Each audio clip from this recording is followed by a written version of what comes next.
Hey everyone, Adam here from Artifice Studio, and today I'm pretty excited to show you a quick overview of our new game, Conflicks, Revolutionary Space Battles. Conflicks is a hybrid strategy game that mixes a real-time strategy environment with physics-based controls. So let's start off with the basics. This is my flagship, which acts as my base. I have to defend it. There's its actions at the bottom of the screen. Right now, we're in a multiplayer skirmish mode. In this mode, you win by destroying enemy flagships or by controlling planets. But I won't go into too much detail about the game modes right now, because I really want to show you what makes Conflicks a truly unique RTS. So let's start by creating a patrol ship. The first thing that differentiates Conflicks from other RTSs is, you guessed it, the flicking.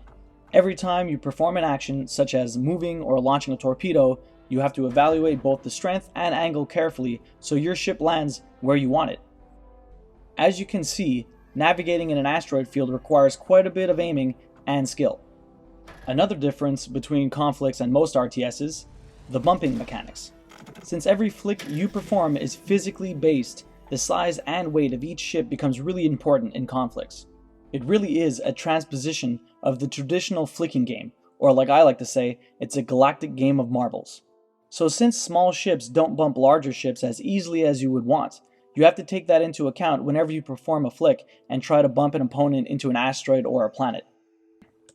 Now let's talk resource management. There are two things you have to pay attention to in Conflicks: your metamatter and action cooldowns. Every time you perform an action, it uses metamatter from your reserve, which you can see at the bottom of the screen. And the action's cooldown starts as well. For the propel action, if you aim for one of these resupply stations, you can instantly flick your ship again. No need to wait for a cooldown, and it's also free. So you really want to take advantage of these platforms when you can. Now, naturally, the chickens on your flagship produce metamatter for you, albeit at a moderate rate. So what do you do to get more? Well, that's where chicken-forming planets comes into play. This process consists of using a hen ship to put thousands of chickens on a planet to take control of it. Once the planet is yours, it not only increases the rate at which you generate metamatter, but it also increases your overall reserve, allowing you to perform more actions and create more advanced ships. There are other mechanics concerning resource management and taking over planets, but this is just a quick overview and I don't want to go into too much detail about that. Now, let's talk about the physically based environment. Enemy ships automatically start attacking each other with their lasers when in range. Every ship class has its own stats like armor, damage, speed, and so on. Now, in a normal RTS, we would wait for this fight to be over, and my frigate would win simply based on its armor and damage stats. However, I could try to bump the enemy hen ship so that its center of gravity drifts into the gravitational pull of that planet. It takes a little bit of aiming, but by doing so, the fight will end much faster and my frigate will take way less damage. In the same way, you can bump a ship into a moon, which are made of cheese. You can use torpedoes, again with good aim, to cause a chain reaction such as this one. And there's a lot of other features in the environment. There's black holes. There are garbage clusters full of flying chicken waste, and the only way to see inside is to send a ship. The perfect place to build a secret armada. There are wormholes that warp the space-time continuum. Well, let's just say you can use them as shortcuts to other areas of the map. They're really good for pulling off surprise attacks on enemies though. Which brings me to my fourth point: special actions. There are dozens of unique powers in Conflicks, which can give way to thousands of possible combos and strategies. A frigate, for example, can track multiple ships at the same time, thus saving you a lot of metamatter, and since you're not moving each ship individually, you'll have better timing when attacking an enemy. Even more, Greater Britain's frigate has a special navigation assist that allows it to know with precision where it's going to stop. Really useful when combined with those resupply stations I was telling you about before. Do you think that ability is too strong? Well, the Celestial Empire's frigate can blow a celestial wind that can push a whole fleet away. Really useful near planets and wormholes, as you can see. Another ship class is the patrol ship. This one, for example, has a spike armor that does bonus damage when bumping enemy ships.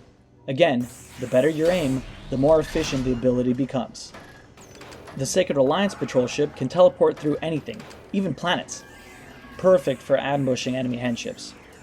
Each faction also has torpedo ships that can, you guessed it, launch very powerful torpedoes.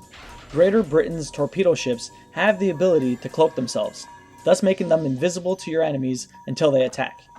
These ships are really useful to guard wormholes and prevent your enemies from making a surprise attack.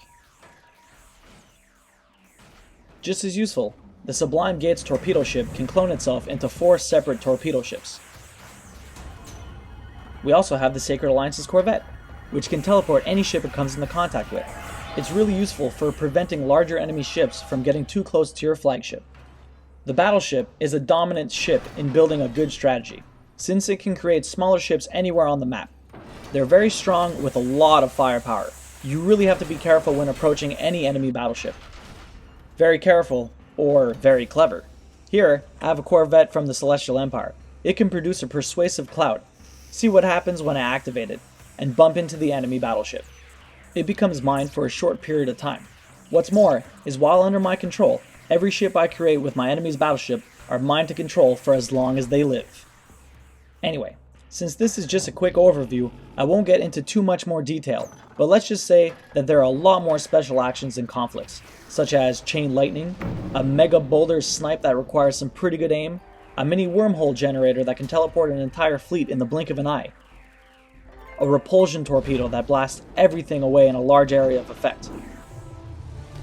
Oh yeah, and every flagship has its own unique power too, that you can use to rush your enemies or to simply defend yourself when you get stuck in a tight spot. And that brings me to my final point. What are the other features in Conflicks? Aside from the skirmish mode you just witnessed, we have a competitive mode which you can play in either free-for-all or 2v2 matches to rank yourself at the top of the monthly leaderboards and unlock achievements that boost the powers of all your ships. Also, we have a really cool single-player campaign with 21 different story missions to immerse yourself in an epic campaign unveiling a rich and captivating story. But more importantly, we have you, our community, on whom we count on to help us improve Conflicks in the upcoming months. This is just a preview of the beta version, but we really want to know what you think about the game so we can improve on it before launching the final version on Steam. So check it out, and thanks for watching.